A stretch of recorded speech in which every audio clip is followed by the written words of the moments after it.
Assalamualaikum warahmatullahi wabarakatuh. Halo teman-teman, selamat datang. Pada video kali ini saya akan membahas tentang aliran melalui lubang dan peluang. Berikut adalah referensi yang saya gunakan untuk video kali ini. Apa itu lubang dan apa itu peluap? Kita harus dapat membedakannya. Perhatikan gambar berikut. Pada gambar A, terdapat bukaan pada dinding tangki, yaitu di sini ya. Dan sering kita sebut ini adalah lubang. Kenapa? Jadi lubang itu adalah bukaan pada dinding atau dasar tangki di mana zat cair mengalir melaluinya.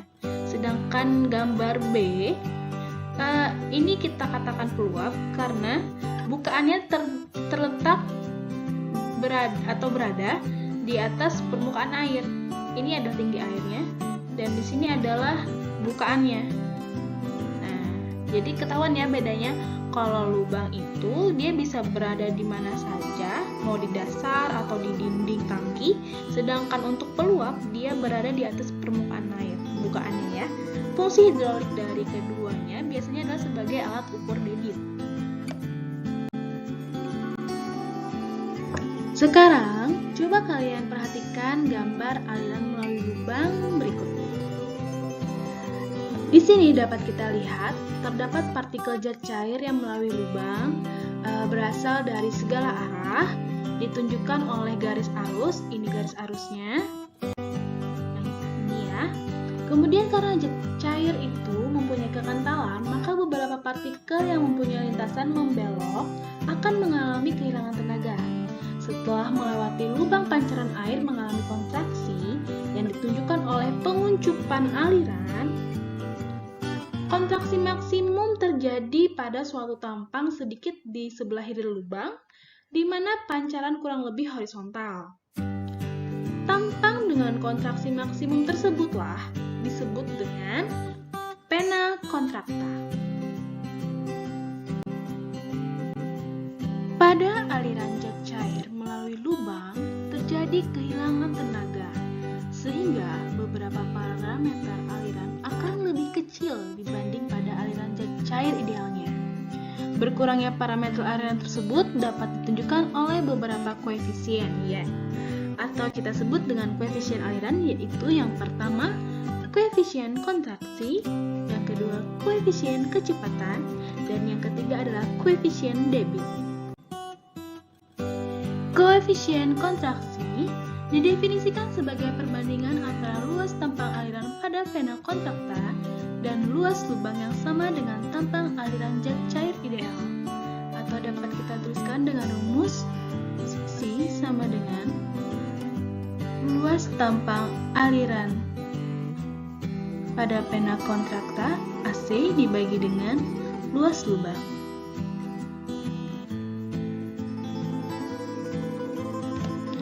Koefisien kontraksi tergantung pada tinggi energi, bentuk, dan ukuran lubang, dan nilai ratanya adalah sekitar 0,64.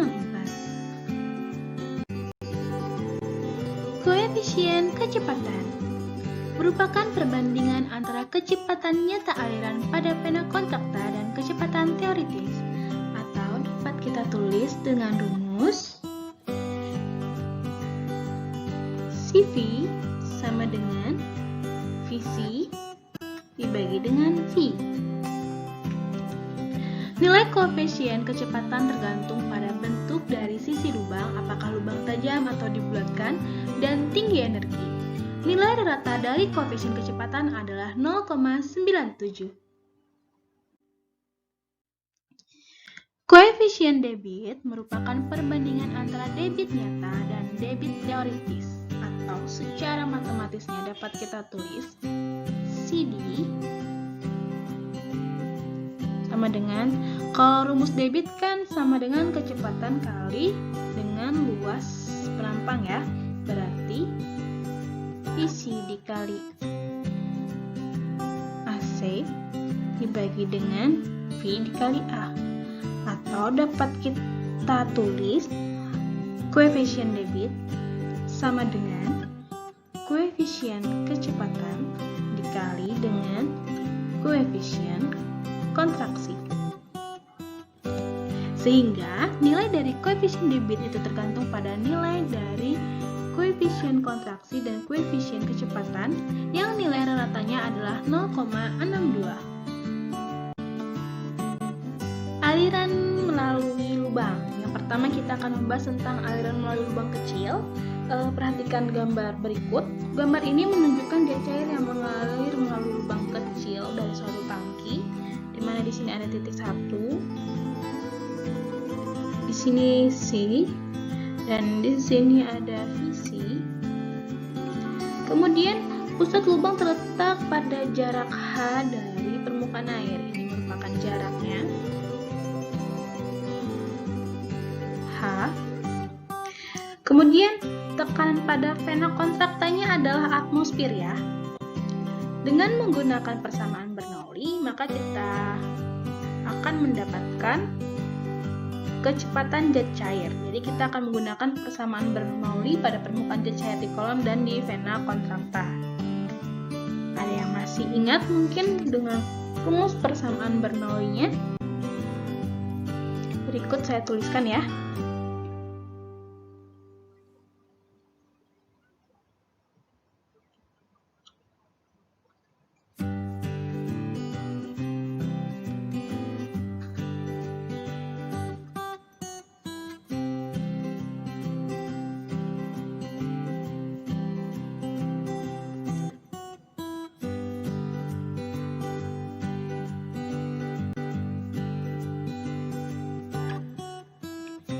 Oleh karena kecepatan di titik 1 adalah 0 dan tekanan di titik 1 dan C adalah atmosfer, maka kita dapatkan Z1 sama dengan ZC ditambah VC kuadrat per 2G.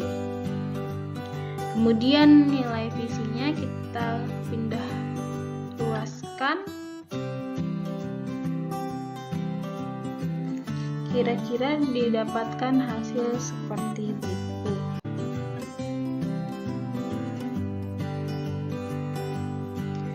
Atau kita sederhanakan rumusnya menjadi isi sama dengan akar 2GH. Rumus ini menunjukkan kecepatan aliran teoritis pada jet cair ideal.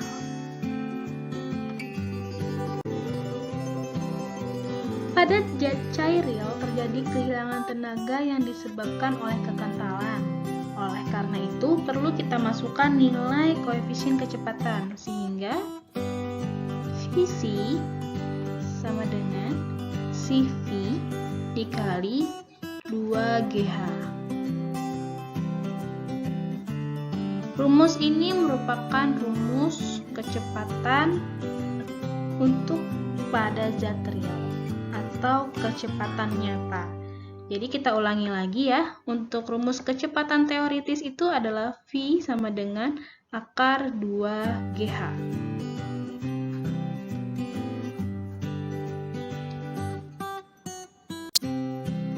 Selanjutnya, debit aliran. Rumusnya itu seperti kita tahu adalah AC dikali VC ya, di mana AC merupakan luas tampang aliran di vena kontrakta. Kemudian luas penampang pada titik C adalah lebih kecil dari luas lubang, sehingga kita perlu memperhitungkan koefisien kontraksi. Koefisien kontraksinya masih ingat, CC sama dengan AC per A. Atau dapat kita tuliskan AC sama dengan CC per A. Maka debit alirannya menjadi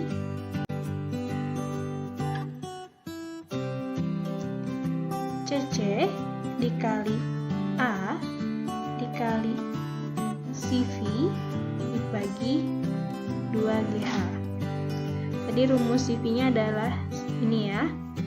Kemudian AC-nya pakai rumus yang ini tadi, sehingga didapatkan berikut.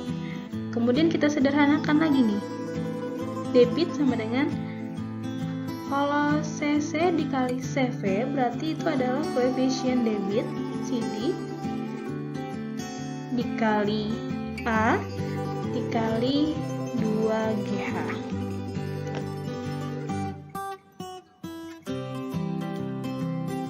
Di mana CD merupakan koefisien debit ya. Nah, inilah persamaan yang digunakan untuk mengukur debit aliran untuk semua zat cair dan berbagai bentuk lubang kecil. Tetapi, koefisien CD harus ditentukan dengan percobaan.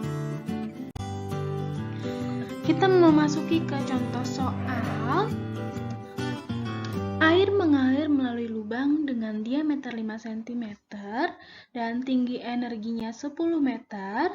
Hitung debit teoritis, kecepatan teoritis, debit nyata, kecepatan nyata pada vena kontakta apabila CD sama 0,6 dan CV 0,9. Mari kita kerjakan bersama contoh soalnya. Kita tulis dulu penyelesaiannya.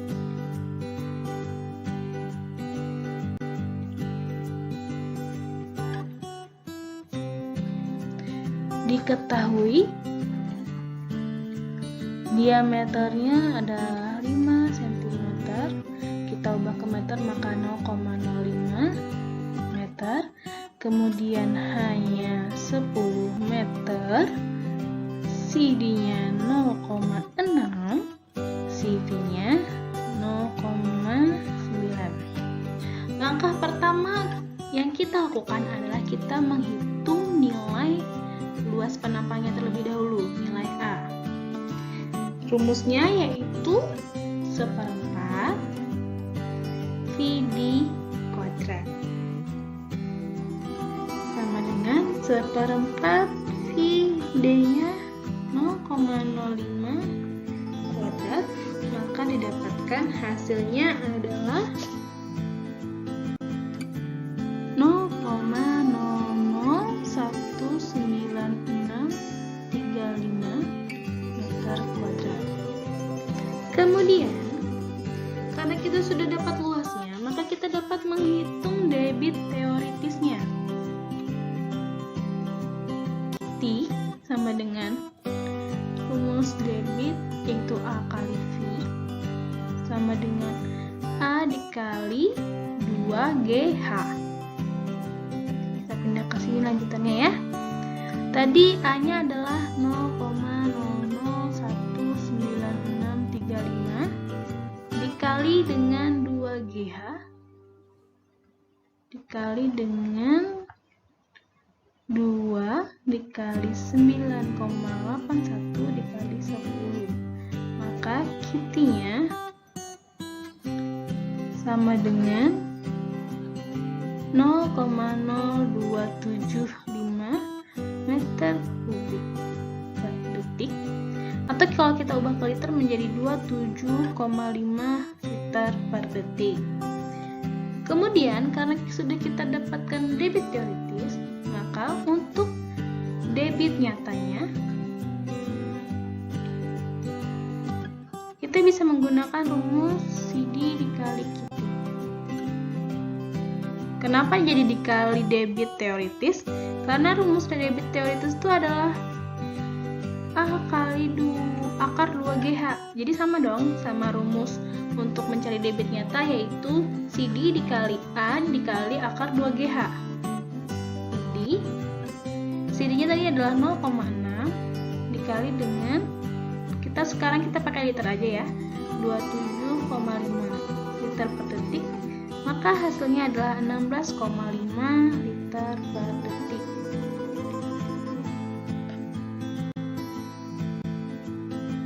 Selanjutnya kita menghitung kecepatan teoritisnya. Kecepatan teoritis rumusnya sama dengan 2GH sama dengan gravitasinya kita pakai 9,81 dikali 10 sama dengan 14,0 meter per detik. Kemudian selanjutnya kita menghitung kecepatan nyata dengan rumus CV kali dengan kecepatan teoritis. Boleh dong, kan rumus VT-nya adalah 2GH, rumus V-nya kan sama dengan CV kali 2GH, jadi tinggal kita kalikan saja ya kan. dikali dengan 14. Hasilnya adalah 12,6 meter per detik.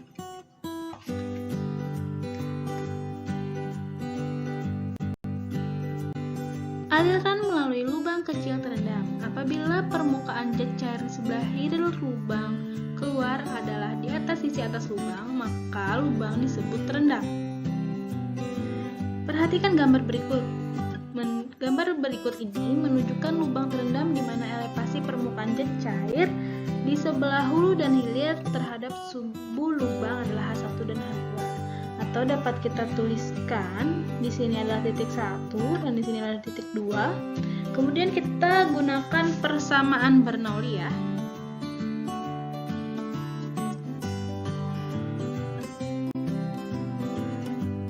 Saya tuliskan dulu rumus Bernoulli-nya.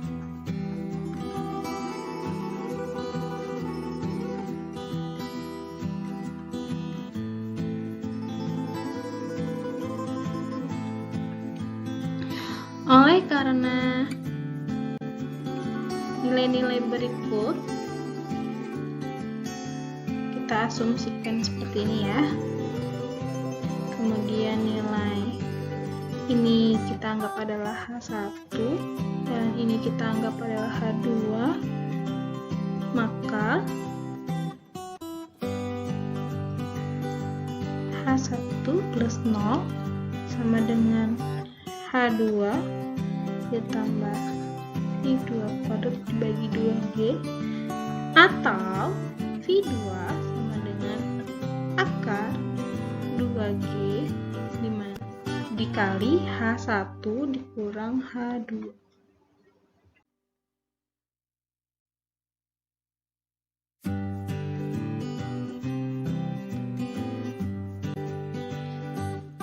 Selanjutnya, untuk debit nyata aliran melalui lubang terendam dapat kita gunakan rumus berikut.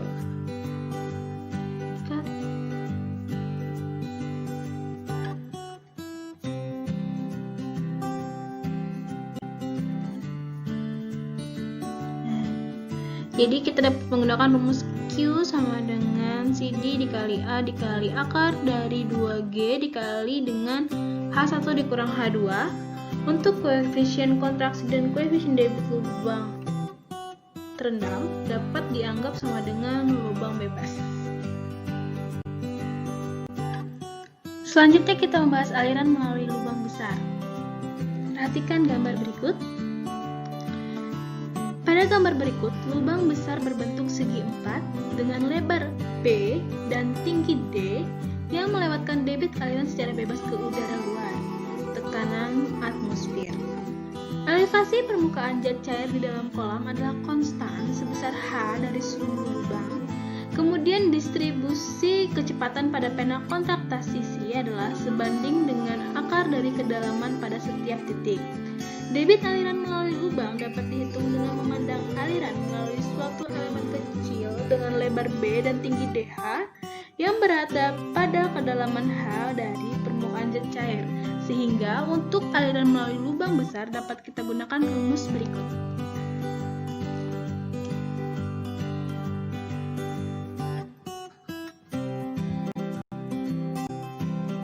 Perhatikan gambar berikut. Pada gambar ini dapat kita lihat bahwa di sisi hilir permukaan air berada di atas sisi lubang.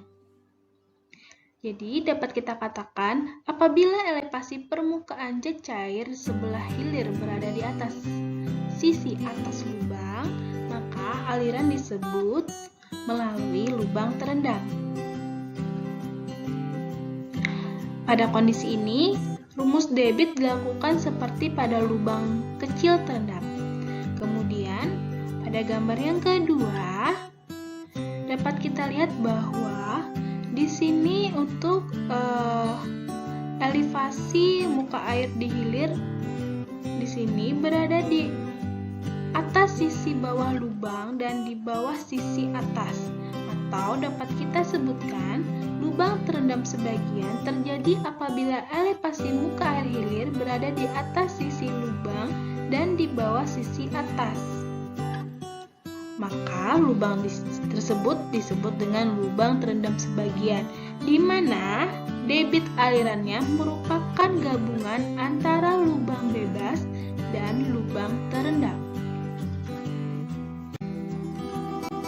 Adapun rumus yang dapat kita gunakan, yang pertama untuk lubang terendam, Q sama dengan CD dikali B dikali H2 min H1 dikali akar 2GH.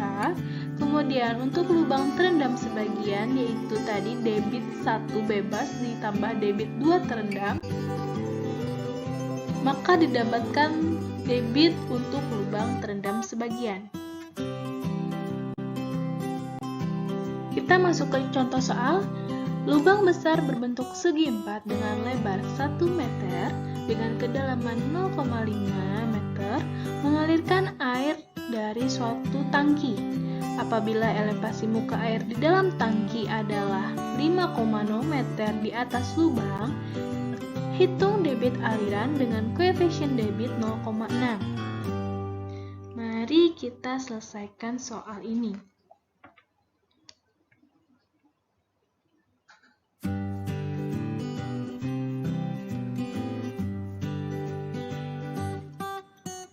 H1-nya adalah 5,0 meter.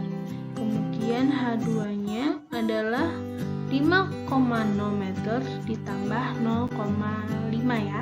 Berarti 5,5 meter. Debit aliran dapat kita hitung dengan rumus Q sama dengan 2/3 CD dikali B dikali akar 2G H2 pangkat 3/2 dikurang H1 pangkat 3/2. Maka kita dapatkan 2/3 dikali 0,6 dikali 1 dikali 2 kali 9,81. Kita pakai G-nya 9,81.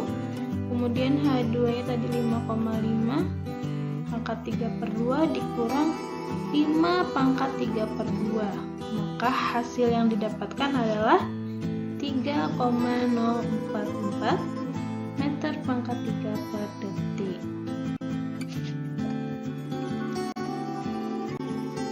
Baik, selanjutnya yaitu waktu pengosongan tangki. Waktu yang diperlukan untuk mengubah tinggi permukaan air dari H1 menjadi H2 menggunakan rumus T sama dengan 2 dikali luas tampang dibagi dengan CD dikali luas lubang dikali akar dari 2G dikali dengan H1 pangkat setengah dikurang H2 pangkat setengah. Kemudian, untuk waktu pengosongan tangki digunakan rumus T sama dengan 2 dikali A luas tampang dikali H1 pangkat setengah dibagi dengan CD dikali luas lubang dikali dengan akar 2G. Baik, selanjutnya kita masuk ke contoh soal. Diketahui kolam renang dengan panjang 20 meter dan lebar 10 meter mempunyai kedalaman air 1,5 meter. Untuk pengosongan kolam dilakukan dengan membuat lubang seluas 0,25 meter kuadrat yang terletak di dasar kolam. Dengan koefisien debit 0,62, hitunglah waktu yang diperlukan untuk pengosongan kolam. Kita gambarkan, ini anggap aja kolam ya, di mana panjangnya 20 meter dan lebarnya 10 meter, berarti A-nya sama dengan 20 kali 10 sama dengan 200 meter ya. Kemudian kedalaman air itu 1,5, kita anggap aja H1-nya 1,5 meter.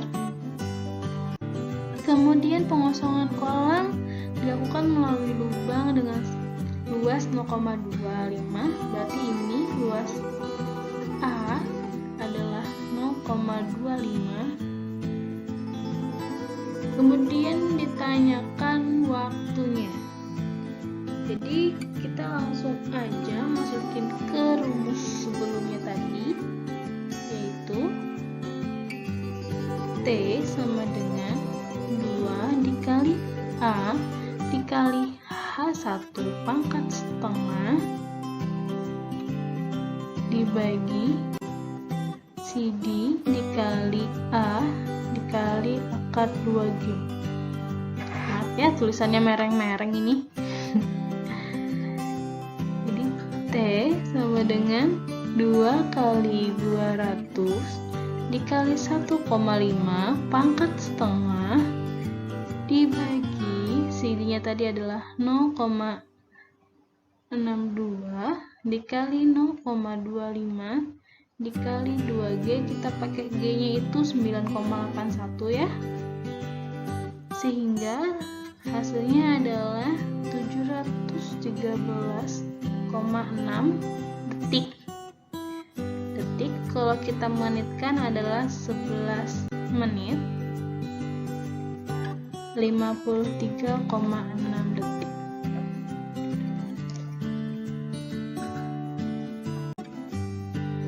Selanjutnya adalah aliran dari satu tangki ke tangki yang lain. Perhatikan gambar berikut. Apabila dua buah tangki yang berisi zat cair dihubungkan oleh sebuah lubang, maka zat cair akan mengalir dari tangki dengan permukaan zat cair yang lebih tinggi menuju ke tangki dengan permukaan zat cair yang lebih rendah. Dengan demikian, permukaan zat cair di dalam suatu tangki akan turun, sedangkan tangki yang lain akan naik. Misalkan ini adalah A1 dan ini adalah A2. Kemudian ada lubang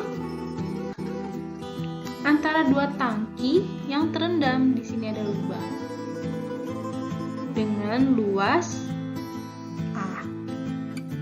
Maka rumus untuk waktu yang diperlukan oleh perbedaan permukaan zat cair di kedua tangki dari H1 menjadi H2 adalah T sama dengan 2 dikali A1 dikali A2 dibagi dengan CD dikali luas lubang dikali dengan penjumlahan dari A1 dan A2, kemudian dikali dengan 2G dikali dengan H1 pangkat setengah dikurang H2 pangkat setengah. Tadi kita sudah membahas aliran melalui lubang, sekarang kita akan membahas tentang aliran melalui peluap. Peluap didefinisikan sebagai bukaan pada salah satu sisi kolam atau tangki sehingga zat cair di dalam kolam tersebut melimpas di atas peluap. Peluap ini serupa dengan lubang besar di mana elevasi permukaan zat cair di sebelah hulu lebih rendah dari sisi atas lubang. Tinggi peluapan adalah lapisan zat cair yang melimpas di atas ambang peluap. Berdasarkan bentuk puncaknya, peluap bisa berupa ambang tipis dan ambang lebar. Pada peluap ambang tipis, apabila tebal peluap T kurang dari 0,5H, maka peluap tersebut disebut ambang tipis. Kemudian jika T lebih besar dari 0,66H, maka peluap tersebut adalah ambang lebar. Namun, jika T lebih dari 0,5H, kemudian T lebih kecil dari 0,66H, maka keadaan aliran tidak stabil, di mana dapat terjadi kondisi aliran melalui peluap ambang tipis ataupun ambang lebar. Nah, pada gambar peluap ambang tipis terdiri dari plat tipis dengan puncak tajam, sedangkan pada gambar peluap ambang lebar, bagian hulu dari puncaknya bisa berbentuk siku atau dibulatkan.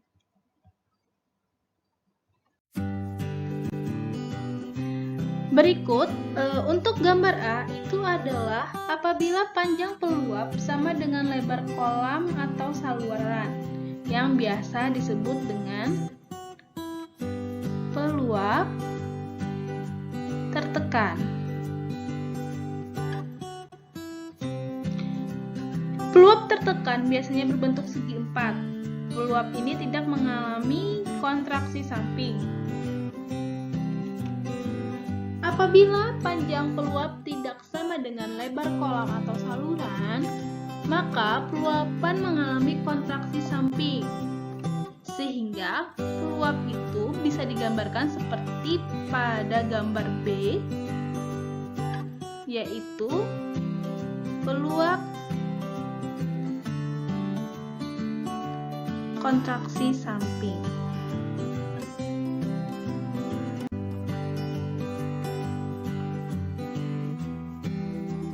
Kemudian, menurut elevasi muka air di hilir, peluap bisa dibedakan menjadi peluap terjunan, sempurna, atau peluap terendam, tidak sempurna.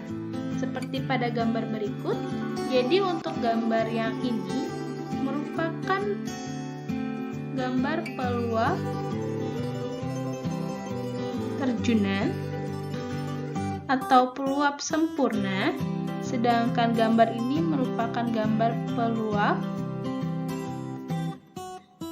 terendam atau tidak sempurna. Peluap disebut terjunan apabila muka air hilir di bawah puncak peluap, sedangkan peluap terendam apabila muka air hilir di atas puncak peluap. Selanjutnya, menurut bentuknya, peluap bisa dibedakan menjadi peluap segi empat, segitiga, trapesium seperti pada gambar berikut. Masing-masing tipe peluap mempunyai bentuk persamaan aliran yang berbeda. Debit aliran melalui peluap segi empat.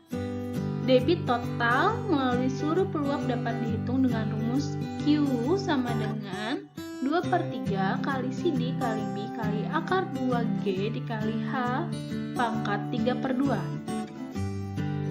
Apabila air melalui peluap mempunyai kecepatan awal, maka dalam rumus debit tersebut, tinggi peluapan harus ditambah dengan tinggi kecepatan, yaitu rumusnya HA sama dengan B kuadrat per 2G, sehingga debit aliran akan menjadi Q sama dengan 2/3 CD dikali B dikali akar dari 2G dikali dari H dikurang HA pangkat 3/2 dikurang HA pangkat 3/2. Selanjutnya, debit aliran melalui peluap segitiga. Teman-teman bisa dilihat di sini. Di sini ada gambar peluap segitiga, air mengalir melalui peluap tersebut. Untuk tinggi peluapan adalah H dan sudut peluapan segitiga adalah alfa, sehingga lebar muka air dapat kita hitung menggunakan rumus 2 kali H dikali tangan alfa dibagi 2. Kemudian, untuk rumus debitnya dapat kita hitung menggunakan rumus Q sama dengan 8 dibagi 15 dikali CD dikali tangan alfa bagi 2 dikali 2G dikali H pangkat 5/2. Kemudian, apabila sudut alfa 90 derajat dengan CD 0,6 dan percepatan gravitasi adalah 9,81 meter per detik kuadrat, maka debit aliran dapat kita hitung dengan rumus Q sama dengan 1,417 dikali H pangkat 5/2. Selanjutnya yaitu debit aliran melalui peluap trapesium. Peluap trapesium merupakan gabungan dari peluap segi 4 dan 2 peluap segitiga, seperti yang bisa kalian lihat pada gambar. Dengan demikian, debit aliran melalui peluap ini atau peluap trapesium ini adalah jumlah dari debit peluap segi 4 dan peluap segitiga, sehingga debitnya dapat kita cari dengan menggunakan rumus Q sama dengan 2/3 CD 1 dikali B dikali akar dari 2G dikali H3/2, kemudian kita tambahkan 8/15 dikali sini 2, tangan alfa dibagi 2 dikali 2G, dikali akar 2G dikali dengan H pangkat 5/2.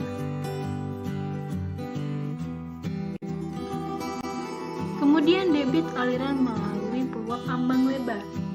Peluap disebut ambang lebar apabila T lebih dari 0,66 H, dengan T adalah tebal peluap dan H adalah tinggi peluapan.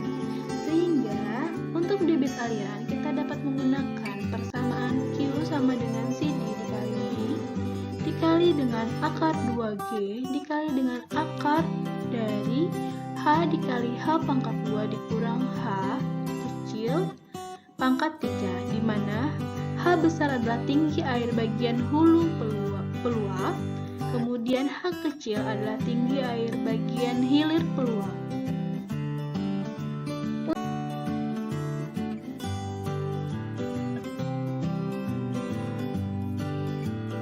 Yang terakhir ada debit aliran melalui peluap terendam. Jadi apabila muka air di sebelah hilir peluap berada di atas puncak peluap, maka peluapan adalah tidak sempurna dan peluap disebut dengan peluap terendam.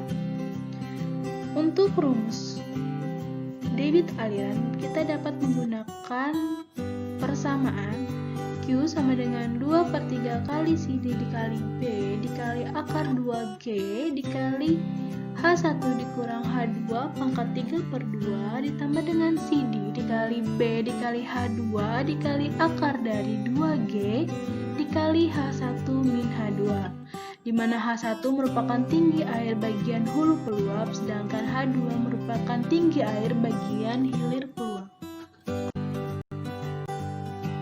Baik, selanjutnya kita masuk ke contoh soal. Peluap segitiga dengan sudut alfa sama dengan 90 derajat digunakan untuk mengukur debit aliran. Apabila tinggi peluapan H sama dengan 25 cm dan koefisien debit 0,62, hitung debit alirannya. Mari kita selesaikan bersama.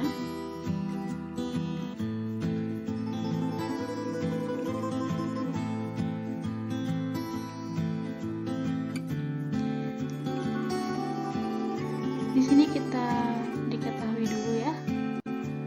Hanya 90, kemudian hanya 25 cm atau 0,25 meter dengan CD-nya 0,62 ditanya debit. Oke.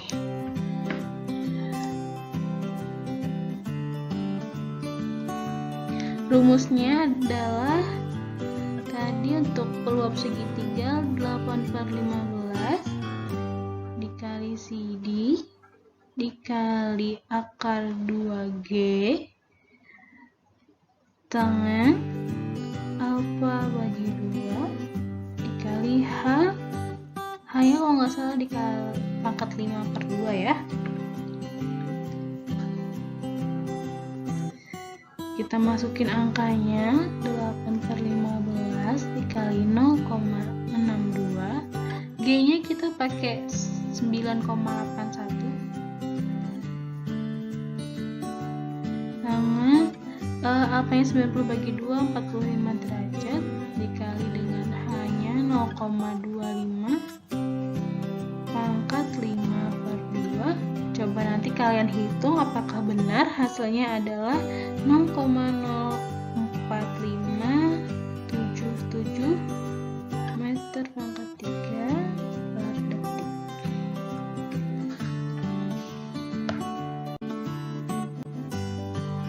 Soal selanjutnya, bendung ambang lebar dengan panjang 10 meter mengalirkan air dengan debit maksimum 10 meter kubik per detik.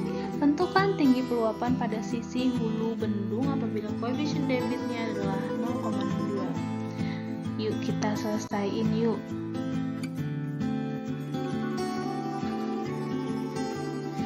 Diketahui dulu lebarnya tadi 10 meter, kemudian Qmax-nya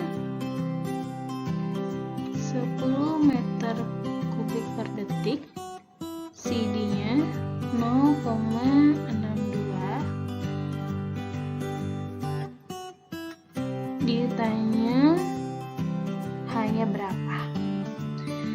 Sebelumnya saya tadi lupa ngasih tahu untuk debit aliran melalui peluap akbang lebar. Untuk rumus Qmax-nya adalah 0,3/4 CD dikali B dikali akar 2G dikali H pangkat 3/2, atau Qmax sama dengan, kita kalikan G-nya itu 9,81 sehingga didapatkan rumus Qmax sama dengan 1,71 kali CD dikali B dikali H pangkat 3/2. Jadi kita akan menggunakan rumus ini untuk mencari nilai H. Qmax sama dengan 1,71 dikali CD dikali B dikali H 3/2 sama dengan 1,71 tadi Q-nya 10 dikali 0,62 dikali B-nya 10 dikali H 3/2, sehingga akan didapatkan nilai H yaitu 0,96 meter.